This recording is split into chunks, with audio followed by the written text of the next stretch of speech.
Today, Akron Roundtable is delighted to present the second of our signature series speakers, Dr. Johnnetta Cole, President Emerita of Spelman College and Bennett College for Women. The topic of Dr. Cole's presentation will be the case for diversity and inclusion in American higher education. Our signature series invites 4 former Akron Roundtable speakers, one from each decade of Akron Roundtable's history of speakers, to return to the Akron Roundtable podium. Dr. Cole first spoke to Akron Roundtable during our second decade, specifically in March of 1994.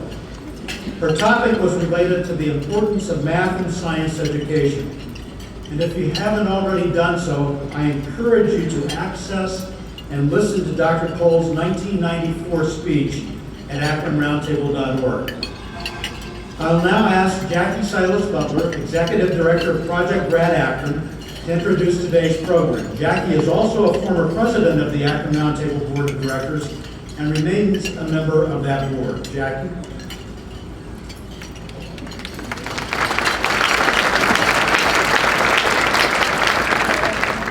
Good afternoon. So the next time I introduce a speaker, I'll make certain I'll check with Steve to make certain we don't have the same remarks.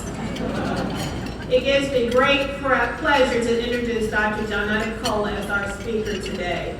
I happened to be in attendance in 1994 when she presented to the Akron Roundtable, and I concur with Steve. If you haven't had an opportunity to hear her speak, or you were not in attendance at that luncheon, I strongly encourage you to listen to the tape. It was awesome. For those of you who are not familiar with Dr. Cole, I'm going to encourage you to read about her by Googling her, reading her bio, but I'm not going to spend the time that she has by spending a lot of time introducing her. I will share with you that she's had a long and distinguished career as an educator and humanitarian. Her bio briefly describes many of her accomplishments, which includes many firsts. Through her work as a college president, university professor, and through her published work, speeches, community service, and consultation with corporations and not-for-profit organizations, she consistently addresses racial, gender, and all other forms of inequality. For the young people here, I would like you to know that she's a native of Florida, and she began her education at the age of 15, her college education at the age of 15, when she was admitted to Fisk University. And that was long before we had the type of schooling now where you can go to school now and then college. So at the age of 15, she started college. She later transferred to our Oberlin College in Ohio, and she received her master's and doctor's degrees in Anthropology from Northwestern University with a focus on African studies.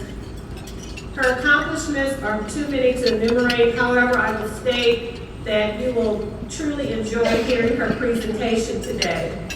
It states in our program that she has 63 honorary degrees. We were informed that she has 69, so that's awesome. Her memberships include Delta Sigma Theta Sorority Incorporated, the Links Incorporated, and the National Council of Negro Women. In closing, as I was preparing my introduction, I decided to talk to some young ladies who were affiliated with her as students at either Bennett College or Spelman College during her presidency. Additionally, a dear friend from Akron worked with her during her Spelman administration and often shared many wonderful stories about Dr. Cole's leadership. In the discussions I've had with each person, a common theme described our speaker. She's intelligent, visionary, courageous, and an approachable leader who exudes grace, humility, and excellence in service. One Bennett graduate stated that Dr. Cole would encourage students not to cut across the campus grass because there are no shortcuts in life. The young lady stated that Dr. Cole epitomizes a person who never took shortcuts in her life. A Spelman graduate who is present with us today stated that Dr. Cole often reminded them that the ultimate expression of generosity is not giving what you have, but in giving of who you are. I present to you my sorority sister, Dr. Johnnetta Cole.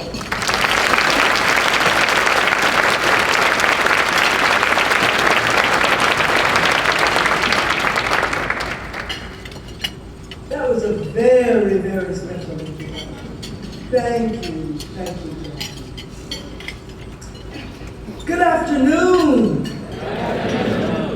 And in the spirit in which Sister President of the College, Stephanie York, gave us words and then a prayer, I want to greet each of you as my sisters and my brothers all.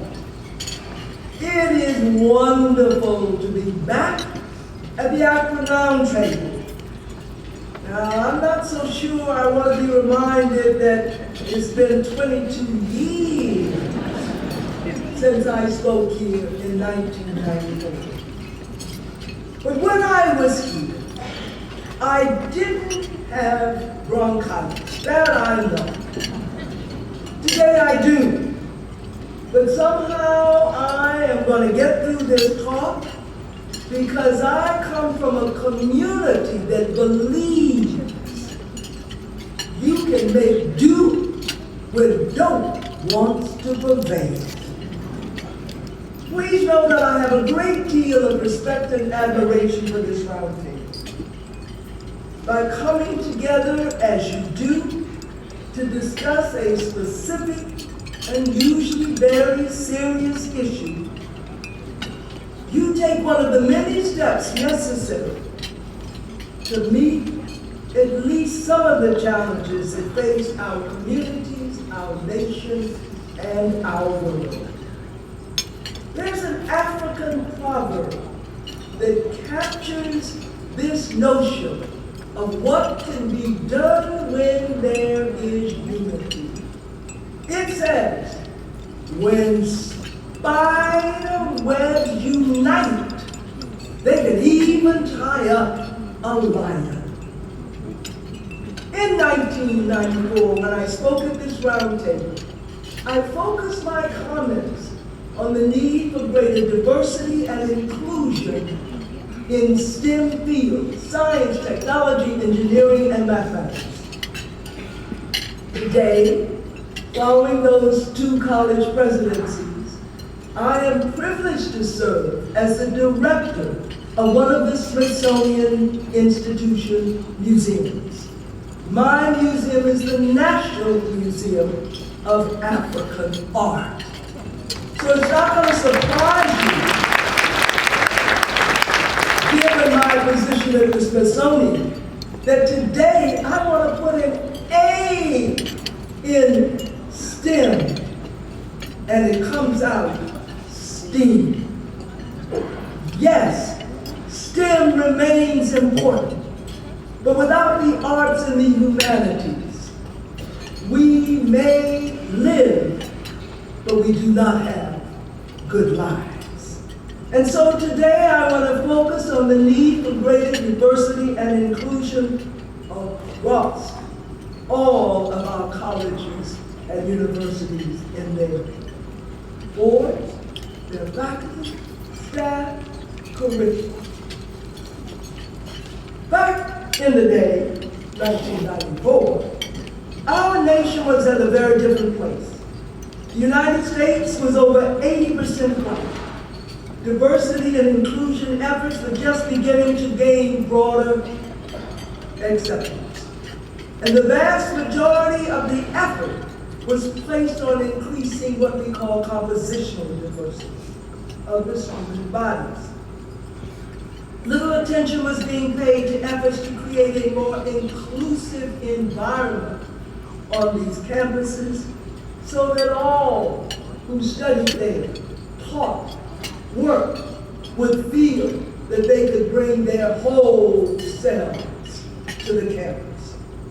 Today, our nation is just over 60% white. Our country is on track to become a majority-minority nation. The number of minority children born in the United States now outnumbers the number of white children. By the year 2028, when these children reach college age, over half of all children in our nation will be Black, Hispanic, American Indian, Asian, or multi-racial. If we are to continue to provide the kind of education that prepares students to succeed in our multicultural nation and world, higher education must change to more fully embrace and celebrate this reality. Like the Sister President, when I speak of diversity, I do not mean simply racial and ethnic and gender. I mean all of the ways in which the good Lord, she made us different. And that means race, ethnicity, gender identity, sexual orientation, age, class, religion, nationality, and yes, being differently abled. Diversity, something to be understood and highly celebrated. There are many institutions that can and do have a significant impact on this question of diversity and inclusion. Our religious institutions, the places where we recreate, our local, state, and national government. But I really believe that our educational institutions are particularly poised and have a particular responsibility to address these issues of diversity and inclusion.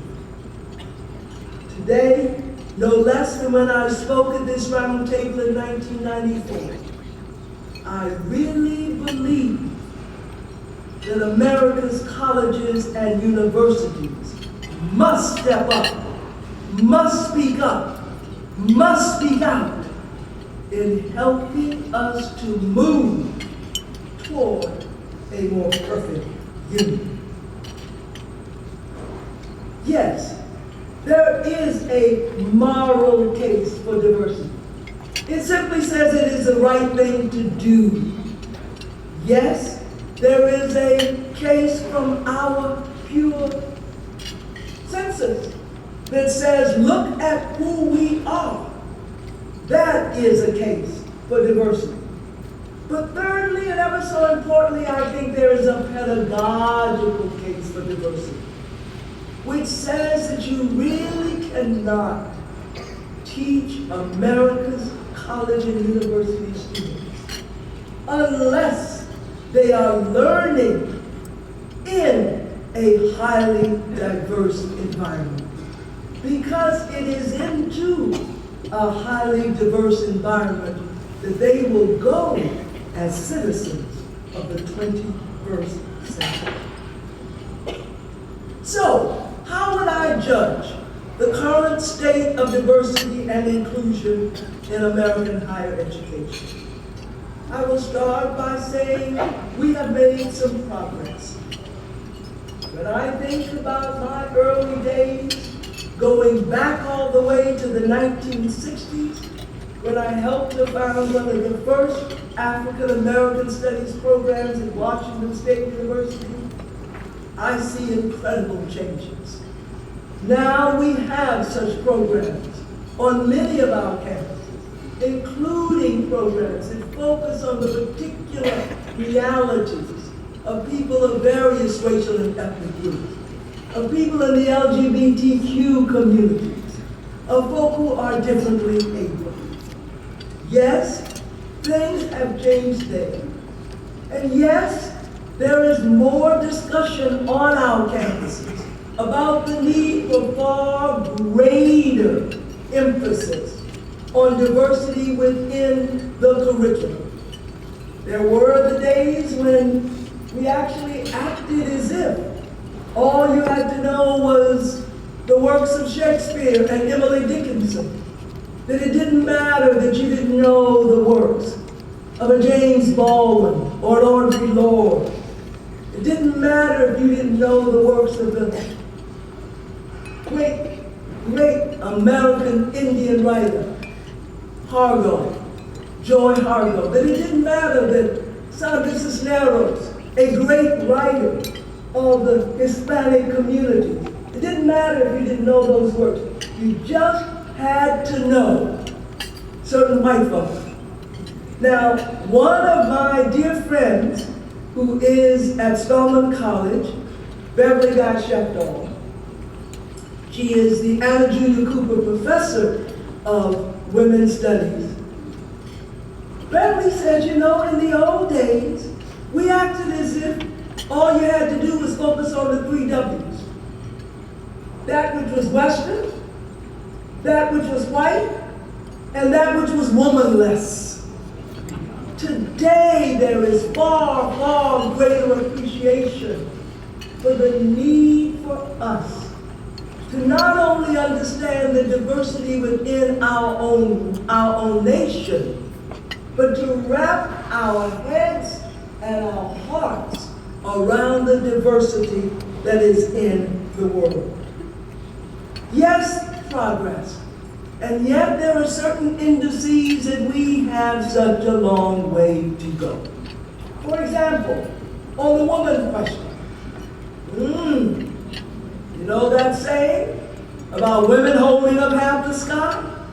Well, we are holding up a little more than half of the enrollment in American higher education. And yet, when we look at our campuses, we still do not find the right environment that says to women, you may be over half of the student body, but you must also receive full and equal respect. The amount of sexual assault going on American college and university campuses is absolutely intolerable. We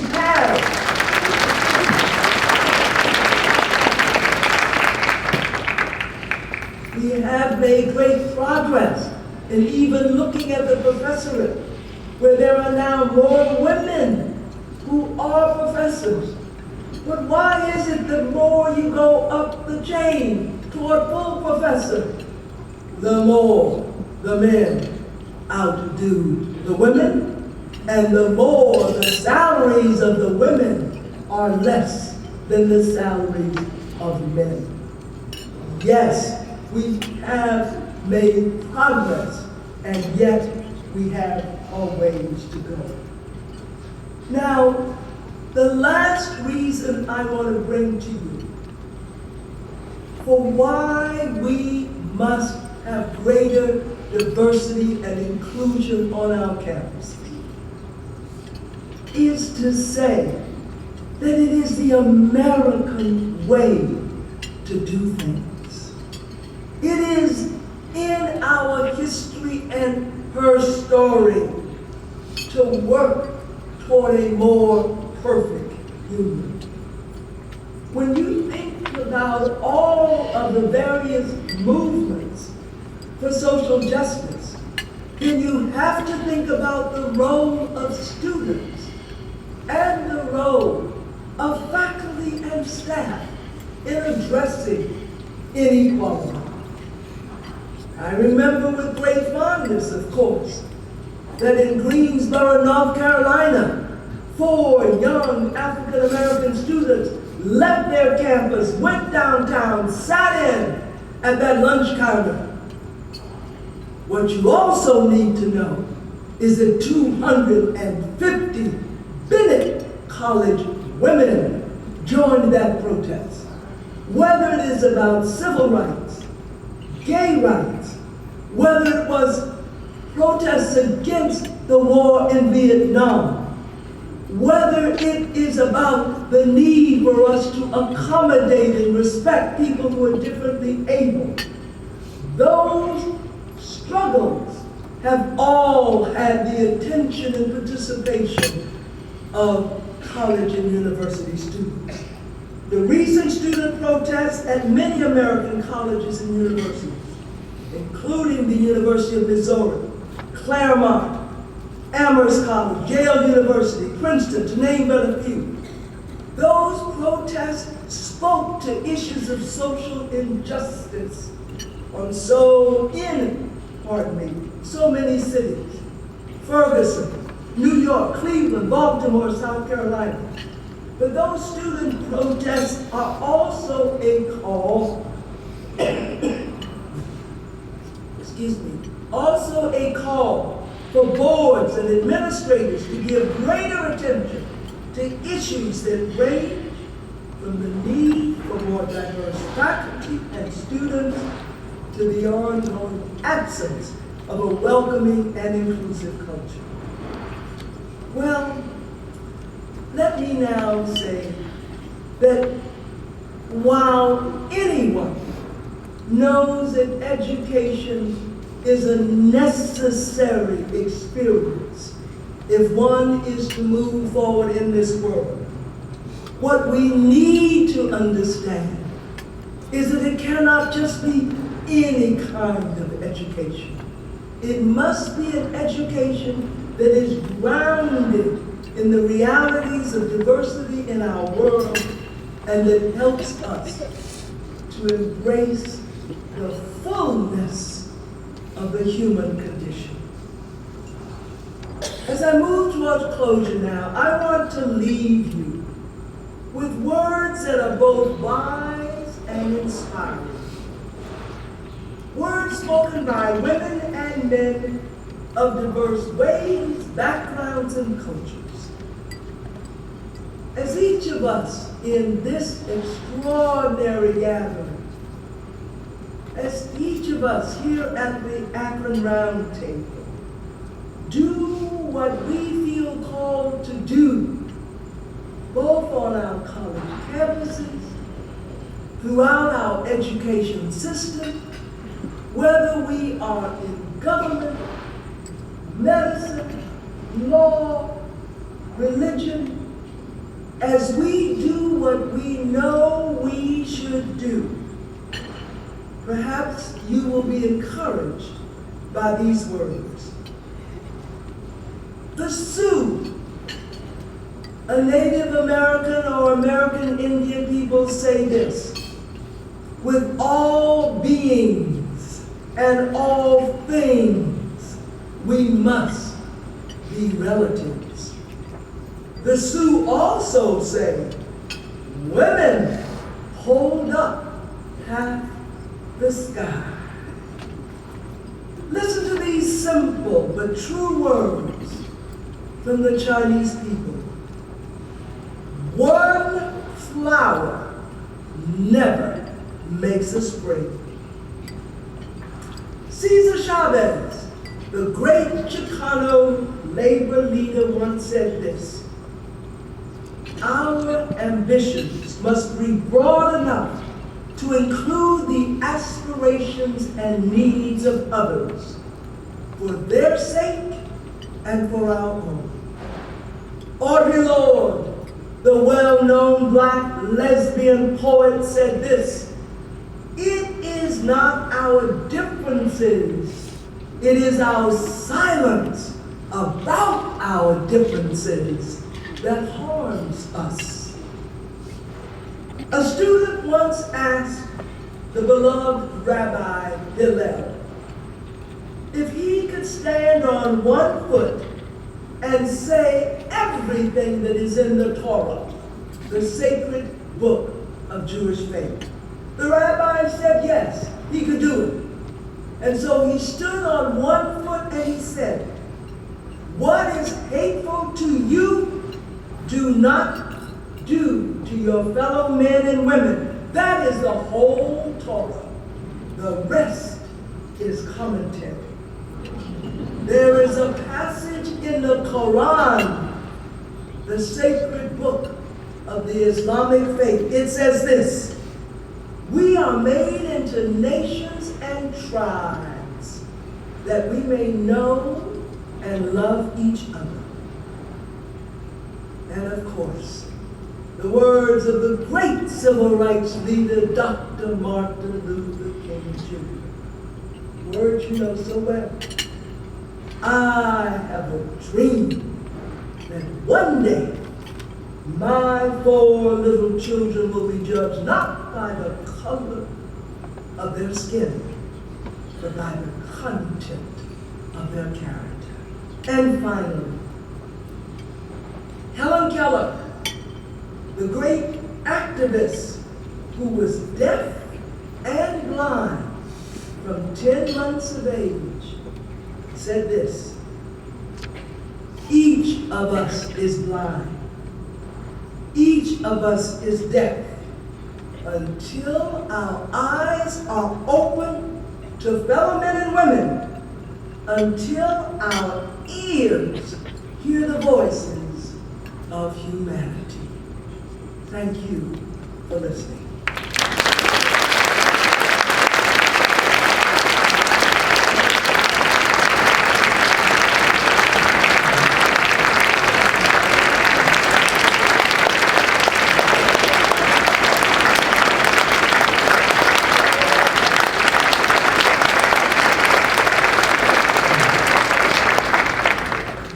Dr. Cole has graciously agreed to respond to questions submitted by our audience. You may still send questions via your mobile devices using the Quail technology. And again, the instructions for using Quail can be found in the brochures at your table.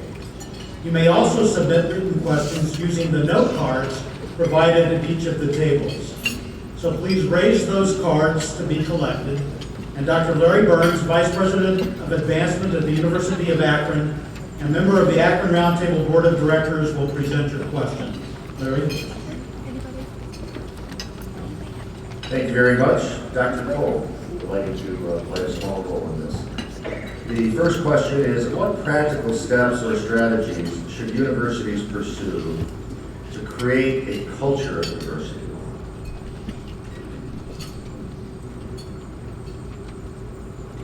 I like the fact that the person who posed that went straight to the importance of not only having compositional diversity, where everyone is brought to the table, but the importance of making folk welcome to be at the table. In my view, it always starts at the top. It requires a leader who not only speaks about an inclusive culture, but represents that herself or himself. It obviously needs to have a specific plan. It's wonderful to feel it in the heart, but the things we care about, we plan around it. And it doesn't hurt to have a little money, Brother Vice President, for advancement. Because the things we say are important, we put our money where our mouth is. And so all of those things can happen. Thank you. So noted. And you're absolutely right. So what advice do you have to the young students today attending as they start their journey, continue their journey in high school and eventually start in college?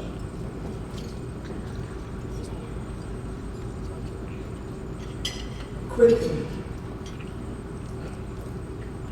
I think you just have got to never grow up. And by that I mean keep that curiosity that is so associated with being young.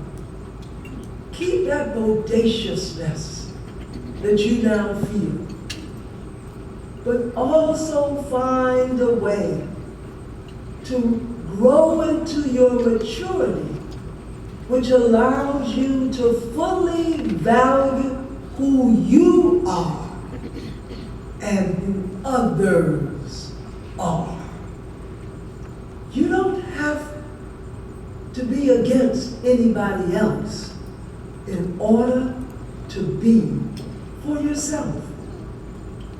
And I do think, even though I deeply respect religious diversity, that it won't hurt you. It's not going to harm you if you believe in something, if you have some faith. Now, what I mean by faith take different forms, but now imagine this. You're on the top of a mountain. You hear me, young people? I see you back there. You gotta jump from the top of that mountain. Are you ready? Faith is believing that when you jump, one of two things is gonna happen. Either the earth is gonna come up to meet your feet, or you are gonna sprout wings. Keep the faith. Do the work. Respect yourself and others. And there's nothing you cannot do, and no place you cannot go.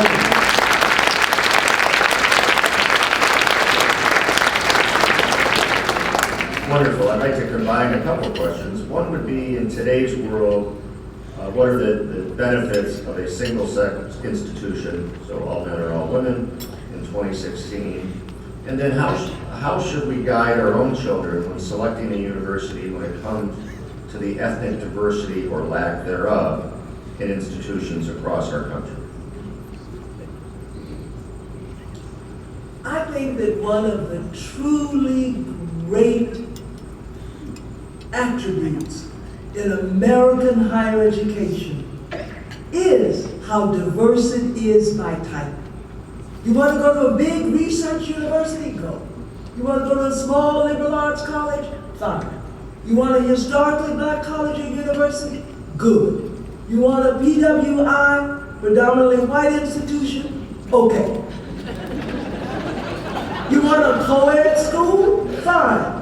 You want a women's college? Good. Having said that, I think what is great about American higher education is that there are all of those choices. But I come back to my main thought and charge to all of us. And that is, regardless of what kind of a school it is, it has got to have a focus on diversity. Now, I can see your minds going, but you were the president of Spelman and Bennett. Those are historically black colleges for women. What are you talking about? Yes, they are. And I live for the day when we can at least imagine there's no longer a need for a Spelman or Bennett, or for a Smith, a Wellesley, a Mount Holyoke. That there's no longer a need for a special mission institution like Brandeis or Brigham Young.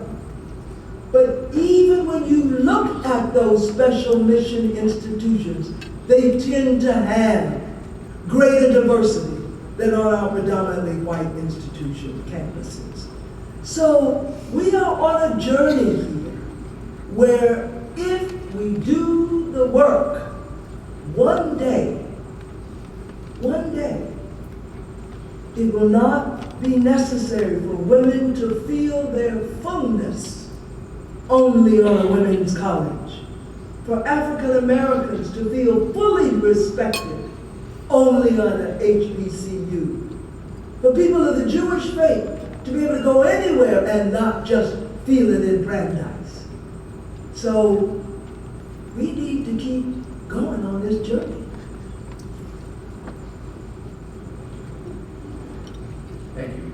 One last question, and since you mentioned in your remarks about University of Missouri and some others, your advice to university and college presidents in today's world, as well as to board members of those universities and colleges.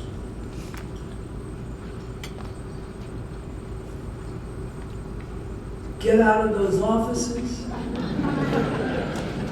and walk your campus.